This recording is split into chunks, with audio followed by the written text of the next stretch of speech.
That day wasn't supposed to happen like that. It started out so normal it was almost boring. Morning coffee on autopilot, a half-hearted goodbye exchanged at the front door while we both stared at our phones. Catherine barely looked up from hers. I noticed but didn't comment. Lately, that had become our new routine, two people orbiting the same space but never really colliding. I told myself it was just a phase.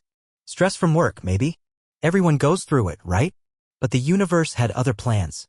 Specifically, a small electrical fire in the office next door to mine. The alarms went off mid-morning, forcing the entire building out into the cold. I could have gone to a coffee shop or maybe caught up on emails from my car, but instead, I found myself walking down Main Street toward that tiny French bakery Catherine loved. The one with the pastries she used to claim were worth getting fat for. I smiled at the thought, surprised at how much I missed hearing her say that. On a whim, I grabbed a bottle of her favorite Prosecco from the shop next door. Silly, maybe? A bit cliché. But I wanted to surprise her. Maybe remind both of us that we used to like each other. When I pulled into our driveway, everything seemed ordinary. Her car was there. Curtains open. No strange cars. No obvious signs of anything out of place. But the moment I stepped inside, it hit me. A scent. Heavy. Masculine. Definitely not mine. I froze in the entryway, groceries still in hand as the air around me seemed to thicken. It was subtle at first, like a whisper of something unfamiliar. But then it settled, bold, smoky, expensive. A cologne I couldn't place. Woody notes mixed with tobacco, underscored by a faint, floral sweetness that lingered in the air. It wasn't just passing through. The smell was here, living, breathing, saturating the space. I told myself it could be anything. Maybe a guest had stopped by. Maybe it was nothing. Maybe. But the further I walked, the stronger it became. I moved through the house like a stranger, my own footsteps sounding foreign against the hardwood floors. The kitchen smelled normal, coffee grounds, dish soap, a faint hint of vanilla from the diffuser she always kept by the sink. But the living room? That was different. The cologne had settled there, faint but unmistakable. And the bedroom, God, the bedroom. It was like hitting a wall. The scent was thickest there, coiling through the air like smoke, clinging to the bedding, the curtains, even the air itself. My eyes scanned the room, cataloging details I'd never really noticed before. Our neatly made bed. Catherine's silk robe tossed carelessly over the footboard. And then, perched over the back of my reading chair, a man's shirt. Blue. Button down. Not mine. Wrong size, for starters. The sleeves hung longer, the shoulders broader. It had that expensive, casual drape of something bought in a boutique, not off the rack. It looked like it belonged. Comfortable, familiar. As if its owner had been here often enough to make himself at home. And just as my stomach dropped, Catherine appeared. Wrapped in a towel, her hair damp, she looked completely at ease. "You're home early," she said, tilting her head, a small smile tugging at her lips. "Everything okay?" "Fire alarm at the office," I said, my mouth dry. "Thought I'd surprise you." I lifted the bakery bag slightly, as if it mattered. Her eyes flicked to it, her smile widening, but there was something mechanical about it. Practiced. Her gaze never lingered long. It slid past me, briefly touching the bedroom, then darting away. "That's sweet of you," she said. "Oh, by the way, that shirt's my brother's. He stopped by earlier, must have left it." Her brother. The same brother who hadn't been here in 2 years. Severe cat allergy. Couldn't stay more than 5 minutes without breaking into hives. He'd stopped coming over entirely after Catherine insisted on keeping our rescue cat, Olive. A family drama I knew too well. So unless his allergy had miraculously vanished, that shirt had no business being here. I wanted to ask questions. My mouth even formed the start of one. But the words stuck. I watched her cross the room, casual as ever, like nothing was wrong. She picked up her hairbrush, began running it through her wet hair, humming softly. The disconnect was jarring. She looked like Catherine. She sounded like Catherine. But in that moment, she felt like a stranger. I set the pastries down on the dresser, my hands trembling slightly. "Funny," I said, forcing a chuckle. "Didn't know your brother switched colognes?" Her hand paused mid-brush. It was subtle, so quick an average person might miss it, but I saw it. A microsecond of hesitation. Her reflection in the mirror flickered, a crack in the mask. "Oh yeah," she said, recovering. "New job. Wants to make an impression." The lie slid off her tongue so smoothly, so effortlessly, it chilled me. And still, I said nothing. Why? Because denial is easier than confrontation. Because my brain was scrambling for any plausible explanation that didn't involve infidelity. Maybe it was a neighbor dropping by. Maybe a friend. Maybe she was telling the truth. But my gut knew better. I've always trusted my instincts. It's how I got ahead at work. how I navigated life. And right now, those instincts were screaming. Something was very, very wrong. I watched as she gathered up the shirt, folded it neatly, and placed it atop the dresser like it was hers to keep. Like she didn't expect its owner to come back for it anytime soon. The scent lingered around her, clung to her damp skin. It wasn't just in the room. It was on her. Subtle but there. The kind of transfer that happens when two people are close. Very close. I'm gonna hop in the shower again, she said, already moving toward the bathroom. Forgot to rinse out the conditioner properly. Be right out. I nodded, silent. As the bathroom door clicked shut, I stood there in the quiet of our bedroom staring at that folded shirt. My reflection in the mirror looked unfamiliar. Pale. Tight-lipped. A man trying not to fall apart. I wasn't angry. Not yet. What I felt was worse. A creeping, suffocating dread that told me everything was about to change. And there wasn't a damn thing I could do to stop it. That night, I couldn't sleep. Catherine was right there beside me, lying perfectly still, her breathing soft and even as if nothing had happened. As if today had been just another ordinary day. But my mind was anything but quiet. That shirt hadn't left my thoughts. Neither had the cologne. Or the way she'd said "my brother" without blinking. The sheer confidence in that lie, it rattled me. And once a lie like that settles into your bones, it has a way of unearthing every other loose thread you've ignored. Lying in the dark, I replayed every odd moment from the past few months. Catherine's sudden interest in hiking, for example. My wife has always been a creature of comfort. The woman considers glamping too outdoorsy. Yet lately, she's been vanishing for hours on weekends, claiming she's hiking new trails with friends from work. Always coming back flushed, breathless, complaining of sore muscles. I chalked it up to a new health kick. Everyone's entitled to reinvent themselves, right? But now? It felt like a cover story. Then there was her phone. Once upon a time, she left it everywhere: kitchen counters, bathroom sinks, buried in couch cushions. She used to complain she lost track of it constantly. But lately? That phone had become an extension of her hand. She brought it into the bathroom, kept it screened down during dinner, turned off notifications because the constant buzzing gave her anxiety. That had seemed reasonable at first. Sensible even. Now it felt deliberate. The small things started to build up in my mind. A pile of coincidences that no longer felt coincidental. The boutique shopping bags that appeared out of nowhere. The expensive perfume she claimed was a gift from a client. Receipts for detailing services on a car she barely drove. Catherine wasn't careless with money, but she had never been that particular about appearances either, not to this level. I remembered a moment from a charity gala a month ago. One of her colleagues, a guy from accounting, had patted me on the back and said, "Tom's a lucky guy." He'd smiled, oblivious, before Catherine jumped in with a loud, forced laugh. "This is Brian, not Tom," she had said, her voice a little too sharp. "Don't mind him, babe. Too much wine." It had seemed harmless. An awkward moment in a sea of awkward small talk. But now that name, Tom, echoed in my head like AG*NSH*T. Who was Tom? The more I thought, the more cracks I saw. A week ago, she'd come home late, claiming she'd been working on a last-minute presentation. But when I'd asked what it was about, she'd stumbled. Marketing strategies, she'd said vaguely. No specifics. Just empty corporate jargon.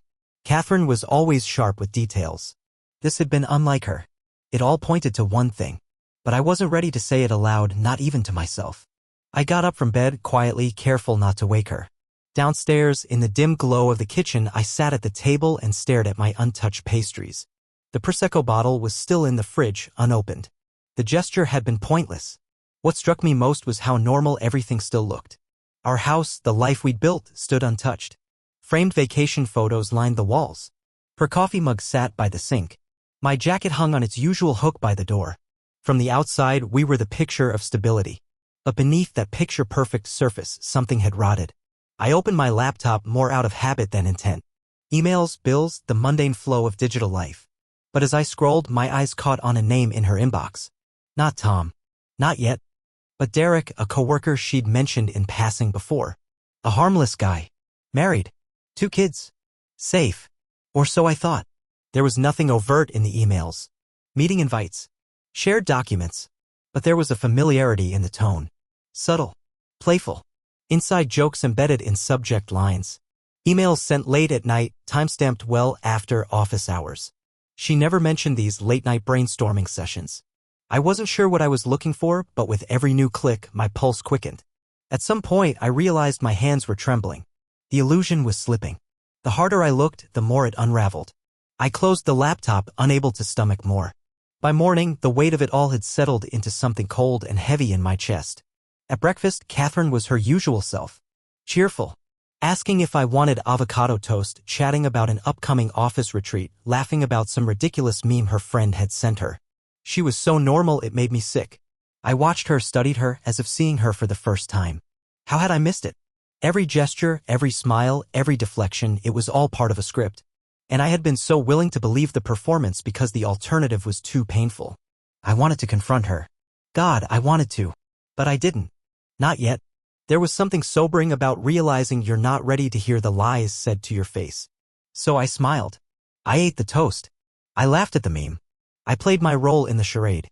But inside, I was piecing together a puzzle that was almost complete. Later that afternoon, as she showered, she left her fitness tracker charging in the kitchen. Normally, it wouldn't have caught my attention. But today, with suspicion crawling under my skin, I picked it up. It wasn't the steps or the calories burned that interested me. It was the notifications. Buried under mundane stats was an icon I didn't recognize, a chat app she had never mentioned. My fingers hesitated. This was a violation. A line crossed. But then again, hadn't she crossed it first? With a few taps, I opened it.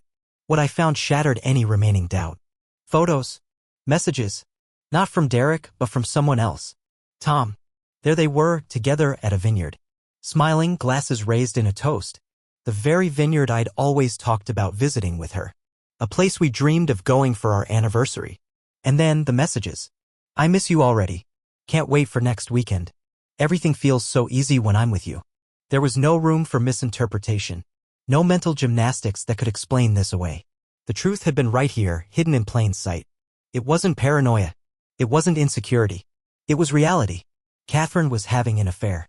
The pieces clicked into place with brutal clarity. The hikes. The phone habits. The new clothes. The mysterious work events.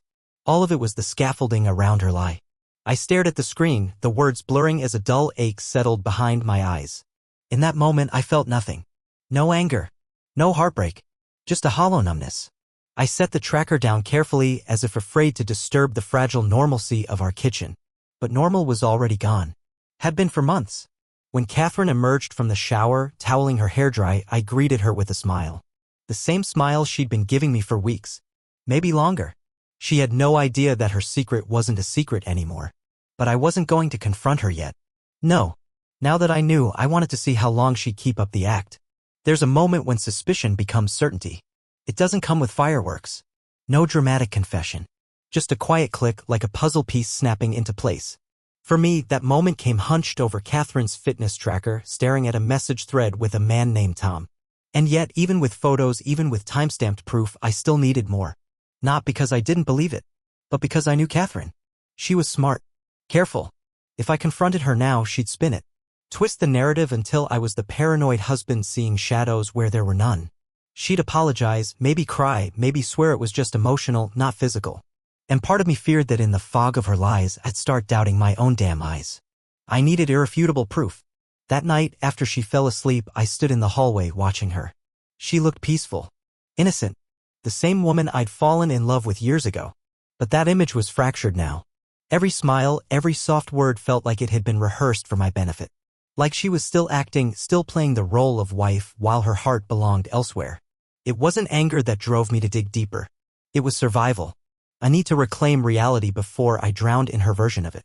The next morning, Catherine left early for a work presentation. The irony wasn't lost on me. As soon as the door clicked shut, I grabbed her laptop. This time, no hesitation. I'd never been that guy. Never felt the urge to snoop, to pry. But that's the thing about betrayal, it changes the rules. Morality becomes a luxury you can't afford. Her emails were a dead end. She was too smart for that. But her cloud storage? That was sloppy. It took 5 minutes to find a hidden folder. Buried under bland work documents was a collection titled Trip Photos. Innocuous. Except we hadn't been on any trips this year. My stomach twisted as I opened it. There they were. Catherine and Tom. Smiling. Holding hands. Sharing private jokes in front of scenic backdrops I didn't recognize. Hotels. Vineyards. Hiking trails, so that's what those hiking days really were. Every photo was a gut punch. The way she looked at him, relaxed, radiant, alive, was a version of her I hadn't seen in months. One photo in particular burned itself into my brain. Tom sitting on what was clearly our couch, his arms slung casually over the backrest. Catherine beside him, laughing, her head tilted toward him with a familiarity that made my skin crawl. Our cat, Olive, nestled between them, oblivious. He had been in my home. In my life. It wasn't just stolen time. It was stolen space. I sat there, staring at the screen, my pulse pounding in my ears. Still, I wasn't done. A quick search through her apps revealed another layer of deception. A hidden chat app buried among mundane folders. The messages were there, in asterisk mate, casual, like two people who had crafted a life of their own, parallel to mine. I wish I could wake up next to you every day. The way you looked at me last night. I still feel it. I hate sneaking around, but I love what we have. You're worth it. Each line chipped away at the version of my marriage I'd believed in. This wasn't a fling. It wasn't a moment of weakness. It was a relationship. Deliberate. Ongoing. Built brick by brick while I sat in the next room, blind to the construction. I closed the laptop gently, as if rough handling would somehow make it worse. The illusion had shattered. There was no ambiguity left. No room for plausible deniability. This was irrefutable. Still, I didn't confront her. Not yet. I needed a plan. Catherine had built this secret life with care. If I was going to dismantle it, I had to be just as meticulous.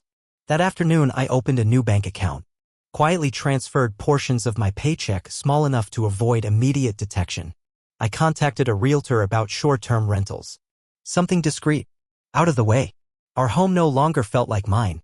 Each step felt surreal. Calculated. But necessary. A slow retreat from a battlefield I hadn't even known I was fighting on. When Catherine returned that evening, she was all smiles. The presentation went well, she said, kicking off her heels. Client loved it. I watched her move through the kitchen, barefoot, pouring herself a glass of wine, humming softly. She looked so normal. So effortlessly at ease in this double life she'd created. And for a fleeting moment, I wondered how many more times she'd done this. How many more lies had I swallowed because it was easier than confronting the truth? But now I had the truth. Every step she took, every casual remark, every shared meal, none of it was real anymore. Not to me. I was a spectator now, watching her perform. That night, lying in bed beside her, the gap between us felt like a canyon. I could have reached out, touched her. But she was miles away. And she didn't even know she'd already lost me. The following weekend, Catherine announced she was going on another hike. I smiled, told her to enjoy herself. As soon as she left, I called a locksmith. Changed every lock on the rental apartment I'd secured. I wasn't going to make a scene. No grand confrontations. Just quiet, surgical precision. While she was out with Tom, building memories on someone else's time, I was preparing my exit. Later that night, when she returned, flushed, breathless, still glowing from her so-called hike, I almost admired her dedication to the lie. Long trail today? I asked, pretending not to notice the faint streaks of lipstick that didn't match her usual shade. The longest, she said with a tired smile. I'm exhausted. I nodded. Inside, a storm was brewing. But outside, I was calm. Detached. Watching. Because now, I wasn't just seeing the cracks, I was counting the days until I left. It's strange how life can feel completely normal while everything underneath is crumbling. After what I found on Catherine's tracker, her laptop, her secret chats, there should have been a fight. Shouting. Tears. Accusations. That's how these things go, right? But instead, I found myself in the middle of a play. She was still performing her role as my wife, and now I had quietly stepped into a new role myself, the man who knew everything and said nothing. I thought anger would consume me. But it didn't. What came was colder. Quieter. Detachment. Mornings turned into rituals. Coffee brewed on autopilot. Small talk exchanged like scripted lines. She'd ask how I slept. I'd smile and say, fine. She'd mention some mundane work story. I'd nod in the right places. All the while, the weight of what I knew sat heavy on my chest. It wasn't that I didn't care. I did. God, I did. But after you've seen the proof, photos, messages, lies stacked neatly in digital archives, there's a kind of stillness that settles in. Like your heart goes into survival mode. Numbness becomes armor. Catherine, for her part, didn't notice a thing. She still moved around the house with the ease of someone who believed her secrets were safe. She planned date nights we never got around to. She folded my laundry, humming to herself as if the woman in those vineyard photos was a different person entirely. And maybe she was. Or maybe I was the different person now. In the quiet, I started preparing for what came next. First, the finances. I rerouted my salary into a separate account. Nothing dramatic, just a slow siphoning of assets. A safety net. Catherine had never been involved in our finances beyond her own paycheck, so it was easy to make adjustments without raising suspicion. Next, I found an apartment on the edge of the city. Small. Sparse. Nothing fancy. Just enough space to exist while I figured out what starting over looked like. I made lists. Changed passwords. Met with a lawyer under the guise of a work consultation. Each step felt methodical. Like laying bricks on a path out of a burning building. But the hardest part wasn't the logistics. It was the silence. Living under the same roof, eating at the same table, sleeping in the same bed, while knowing she was slipping away to someone else's arms, that was its own special kind of torture. Yet every day I held my tongue. Every day I watched the clock tick closer to my exit. I wasn't staying because of weakness. I was staying because when the storm finally hit, I wanted to be the one holding the umbrella, not the one caught scrambling in the rain. One night, as we sat on the couch watching a show we'd seen a dozen times, Catherine reached for my hand. It was subtle. A casual gesture she'd done countless times before.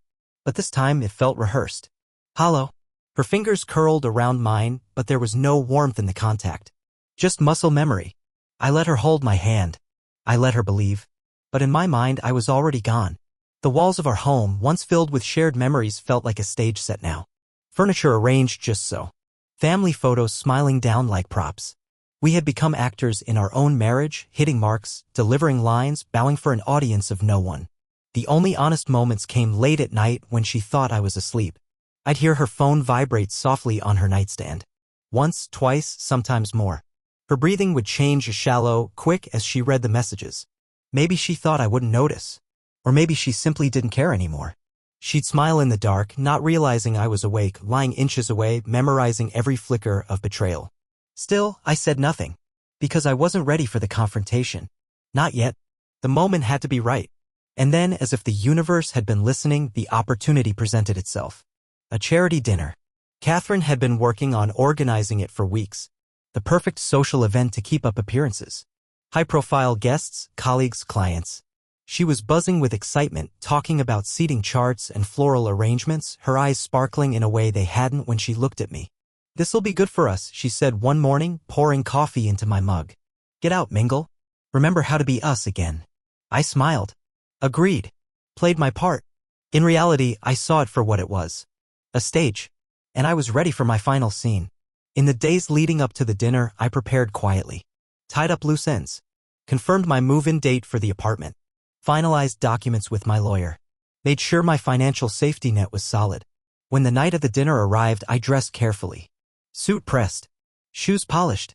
A picture-perfect husband for a picture-perfect wife. Catherine looked stunning, as always. Elegant, poised. The kind of woman who turned heads effortlessly. As we drove to the venue, she chatted about work, about the guest list, about how proud she was of the event. I listened. Nodded. Let her fill the silence. When we arrived, the atmosphere was exactly what I expected, polished, refined, buzzing with forced smiles and polite small talk. We mingled. We smiled for photos. We played our roles. At one point, as the string quartet played softly in the background, Catherine reached for my hand across the table. Her touch was gentle, familiar. But it didn't spark anything. It was a performance. And I was done pretending. I didn't pull away dramatically. No theatrics. I simply let her hand slip off mine, as naturally as if it had never been there. That small, quiet gesture said everything words couldn't. Catherine's smile faltered. Just for a second. A flicker of confusion, maybe even fear, passed across her face. But she recovered quickly, because appearances mattered. Especially tonight. But she knew. In that instant, she knew the mask had slipped. The facade had cracked. And so did she. The rest of the evening blurred by. Speeches, applause, meaningless chatter. But the air between us had changed.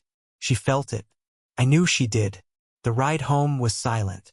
For once, not even Catherine tried to fill it. When we pulled into the driveway, she sat in the car for a moment, staring ahead. "Brian," she said softly, "is everything okay?" I turned to her, met her gaze. The woman sitting beside me wasn't a stranger. She was someone I knew in * mately. Someone I had loved. Someone who had built a life with me. And yet, in this moment, we were miles apart. "Everything's fine," I said, and I meant it, because the storm was coming. But for once, I was ready. There's a kind of quiet that feels heavier than noise. After the charity dinner, that's what settled between Catherine and me. Heavy, suffocating silence. She didn't ask why I'd pulled my hand away. She didn't mention the way I'd kept my distance. But I could see it in her eyes, the growing fear that I knew. I let her wonder. In truth, the hardest part was already over. I'd passed through anger, through grief, into something colder. Not forgiveness. Not yet. But acceptance. And with acceptance came clarity.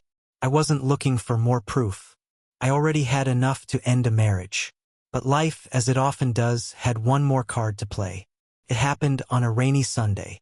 Catherine was out, another yoga retreat with coworkers. The absurdity of it barely fazed me anymore. I was alone in the house, sipping coffee, listening to the dull patter of rain against the windows, when I decided to clear out the attic. Not out of necessity, but because the waiting was becoming unbearable. I needed something, anything, to keep my hands busy while my mind spun in circles. The attic was a time capsule. Boxes of old photo albums, holiday decorations, forgotten keepsakes from a life that now felt like someone else's. That's when I found it. An old cedar box, tucked away behind a stack of winter coats. It wasn't hidden, not exactly. But it also wasn't somewhere Catherine would have casually stored recent memories. The box was familiar, a gift from our first anniversary. Inside, we'd kept sentimental things. Ticket stubs, postcards, letters we'd written during our early years together. But when I lifted the lid, what I found wasn't from our story. It was from hers. Bundled together with a satin ribbon was a stack of letters. Handwritten. Dated. The earliest one was from 2 years ago. Catherine, I miss you more than words can say. Last weekend wasn't enough. You're my escape, my sanity. I think about you constantly. Love, Tom. My hands trembled as I unfolded another. I hate that we have to keep this secret. You deserve more than stolen weekends and whispered phone calls. Someday it'll be different. Someday soon. Tom. Letter after letter. Confessions of love. Plans for a future. Private jokes I wasn't part of. It wasn't a recent affair. This had been going on while Catherine and I were still planning our own future. Back when we'd been talking about starting a family. Back when I'd been naive enough to believe in forever. She had been living a double life for 2 years. Not a mistake. Not a drunken lapse in judgment. A choice. Over and over again, she had chosen him. I sat down on the attic floor, the letters scattered around me, the weight of it all pressing down like a vice. The betrayal wasn't just physical. It was emotional, layered. She hadn't just lied to me. She'd rewritten her life with someone else while keeping me as a placeholder. And that realization was the final blow. It wasn't rage I felt. It was something colder, a severing. When I came back down from the attic, I carried the box with me, set it on the kitchen table, let it sit there in plain sight, a silent indictment waiting for her return. Hours passed. When Catherine walked through the door, dripping from the rain, shaking out her umbrella, her eyes landed on the box immediately. Her smile faltered. "What's this?" she asked, already knowing the answer. I didn't respond. She approached slowly, as if the box might explode. When she saw the letters, her face drained of color. "I can explain," she began. "No," I said quietly. "You don't need to explain. You need to understand that I'm done." She reached for me, but I stepped back. 2 years, Catherine. While we were trying to build a life, you were living another one behind my back. Planning weekends. Whispering promises. With him. Tears welled in her eyes. Real ones, maybe. But it didn't matter. "You weren't happy," she whispered. "We drifted. I didn't know how to fix it. So you replaced me," I said, my voice low. "But you kept me around." "Why, Catherine? What was I? The safety net? The respectable husband while you played house with Tom?" She opened her mouth, but no words came. The silence was louder than any excuse she could have offered. "I've already made arrangements," I said. "A new place. New accounts. You won't have to worry about how to explain this to me anymore." Her face crumpled. "Brian, please. Don't throw away 10 years because of..." I held up a hand. "You threw them away. I'm just finally acknowledging it. For the first time, her composure cracked completely. She sank into a chair, sobbing quietly, the letters still spread across the table like evidence in a trial she had already lost. I didn't stay to watch her fall apart. I left the room, the house, and with it, the life we'd built on foundations that had long since rotted away. The final confrontation wasn't loud. It was surgical. Catherine organized another networking dinner, masking the cracks with forced smiles. Amid the clink of glasses and rehearsed laughter, she reached for my hand. I let it hang between us untouched. No words. Just a cold look that told her everything. For a split second, her smile faltered. No one else noticed, but we both knew the charade had ended. In that silence, the truth echoed louder than any accusation. She had lost me long before that dinner. That was the moment she realized it. The next morning I left. Bags packed weeks ago, plans quietly set. No scenes, no begging. Just a clean break. I moved into a small lakeside house near Shasta. Simple. Quiet. Away from the noise, away from the lies. Catherine's messages came, each one more desperate than the last. I didn't respond. Instead, I adopted an elderly shepherd named Bruno. Our slow walks through pine trails replaced the suffocating silence of a broken marriage. Life didn't restart with fireworks. It began again with a single, peaceful breath.